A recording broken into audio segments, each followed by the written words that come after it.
Welcome back नाजरीन। उज़ैर साहब, ये ख़बर मेरे हाथ में है और ये बताती है कि जिस रोज़ आपकी ताजपोशी हुई एज़ डॉन, उस रोज़ वहाँ पर उस रस्म ताजपोशी में कुछ रहमान ग्रुप के कमांडर्स का तस्करा आया है जिन्होंने उस तकरीब में शिरकत की थी और वहाँ पे ये ऐलान किया गया कि अब आप इन मामलात को लुक आफ्टर करेंगे जब तक रहमान बलोच का बेटा गालिबन कबीर नाम लिखा है कि वो बड़ा नहीं हो जाता। तो ये कमांडर्स वगैरह तो ये तो आर्मी में होते हैं, आप लोगों ने बाकायदा आर्मी बना रखी है। नहीं, ऐसी कोई बात नहीं है। मुझे लियारी का अवाम ने आर्मी बनाई जाती है। लियारी का अवाम ने मुझे खिदमत करने के लिए आगे लिया है। अब लियारी के अवाम में से अगर कोई भी आ सकता है, किसी को मना नहीं है।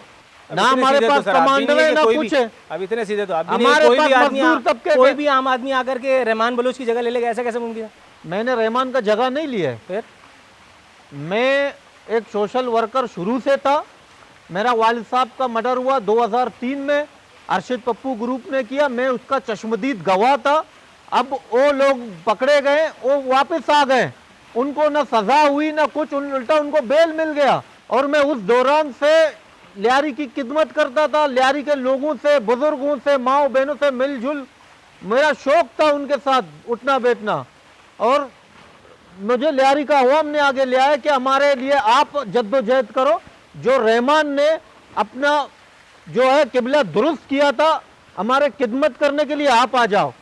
और हमने आके लियारी के खिदमत करने के अवाम के लिए आए, हम किसी गैंगवार के लिए नहीं आए। वो जिस ना हमारा गैंगवार से कोई ताल्लुक है। खिदमत का तस्करा तो नहीं हो रहा है जिसके बारे में रहमान मलिक साहब ने कहा था कि लियारी में एक टॉर्चर सेल से तकरीबन 18 उर्दू बोलने वालों को बाजियाब कराया गया था। ये खिदमत का सिलसिला वही सब तो नहीं? भाई 18 साबित हुए हैं तो एक भी मीडिया में आता? उस्मानाबाद से पकड़े गए थे लोग, झूठ बोल रहे थे।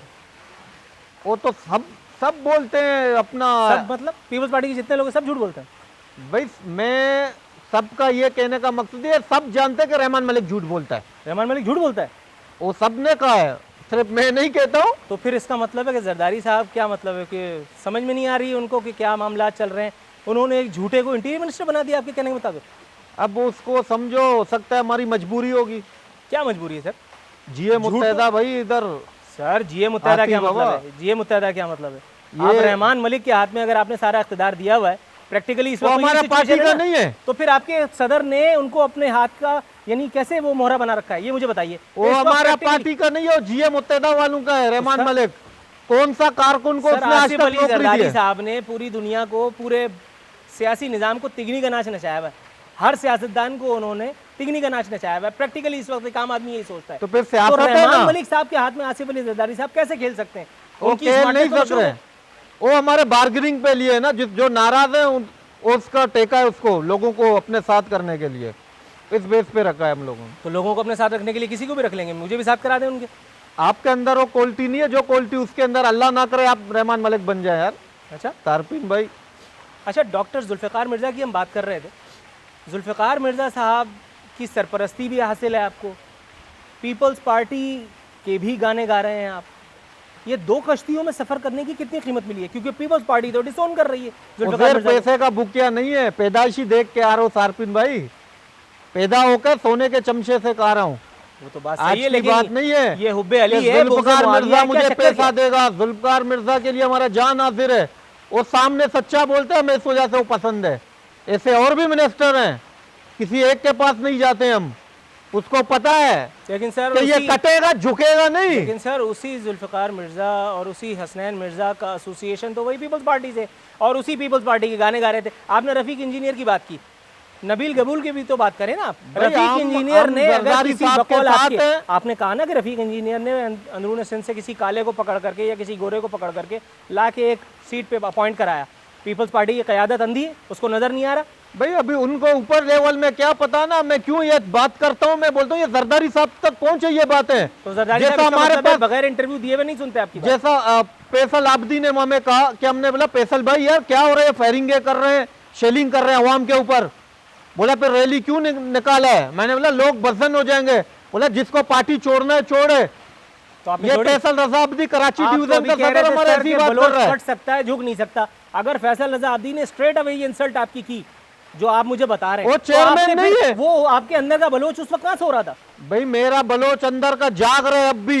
सर अब जाग रहा है ना, उस वक्त तो उसको अब आपने नहीं, नींद की गोली उसी खिला दी टाइम थी। से। तो क्या किया आपने, छोड़ दिया आपने पीपल्स पार्टी? मैं ये बात आपके चैनल के तौर से जरदारी साहब को कहना चाहता हूँ सर जरदारी कि साहब का हमारा नंबर आपको चेयरमैन लेके दे दूं? जरदारी साहब है, जरदारी फैसल साहब आदमी का नहीं नंबर आपको है। लेके दे दूं, टेलीफोन कर दीजिएगा अगर आपके पास नंबर नहीं है। दो मुझे नंबर, मैं उससे बात करता हूँ जरदारी साहब पक्की से। बात है?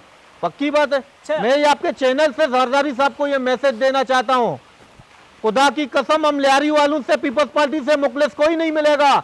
ये जो आज के घूम रहे फिर रहे हैं ना ये सारे, ये खुदा की कसम पीपल्स पार्टी को बेचने के चक्कर में सिर्फ अपना जान बचाओ कारकुन मरे। तो पीपल्स पार्टी अंधी है, उसको नजर नहीं आ रहा? पीपल्स पार्टी के लोगों को, लीडरों को नजर नहीं आ रहा कि क्या मामला चल रहा है? जरदारी साहब कुछ समझ जाएंगे कि अब क्या हो रहा है, उसको सब समझ में आ गया है। सर 4 साल हो चुके हैं, अब कब समझ में आएगा? खाक हो जाएंगे हम तुमको खबर होने तक। उस वक्त तक बारात लुट चुकी होगी।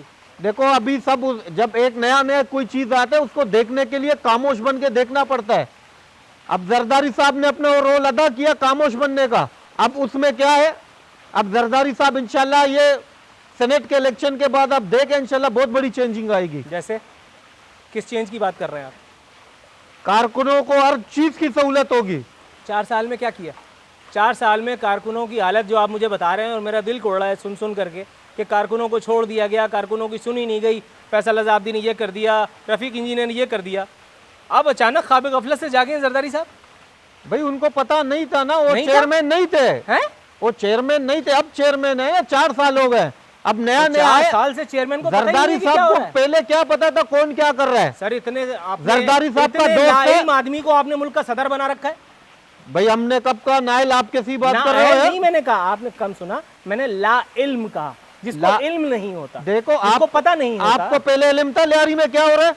सर मैं तो पूछ रहा हूँ ना, आप मुझे बताते तो यार, आप मुझे इल्म वही आता जा रहा है। नाजिल नहीं होगा, वहाँ ये हो रहा है वहाँ हो रहा है ना यार। सर रहमान मलिक साहब उनकी नाक के नीचे बैठे हुए हैं, आसिफ अली जरदारी साहब प्रैक्टिकली इस वक्त मुल्क की देखो तमाम उसका- एजेंसीज के उसका सर पे बैठे इत्मीनान हुए के हैं, लोग- और जरदारी साहब को नहीं पता, ये मैं कैसे मान लूं? उसके इत्मीनान के लोग तुम्हारा जुल्फकार मिर्जा और आगा सिराज दुर्रानी ऐसे लोग हैं जिन्होंने उनके ऊपर बेइत्मीनान ट्रस्ट है और उन्होंने अपने हलकों में काम किया है और काम कर रहे हैं।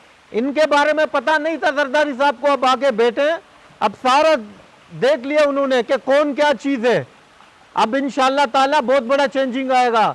नया किसी को पता नहीं होता है कि कौन कौन क्या कर रहा है। जब एक चीज़ के अंदर आप घुस जाओगे तब पता पड़ता है कि कौन क्या कर रहा है।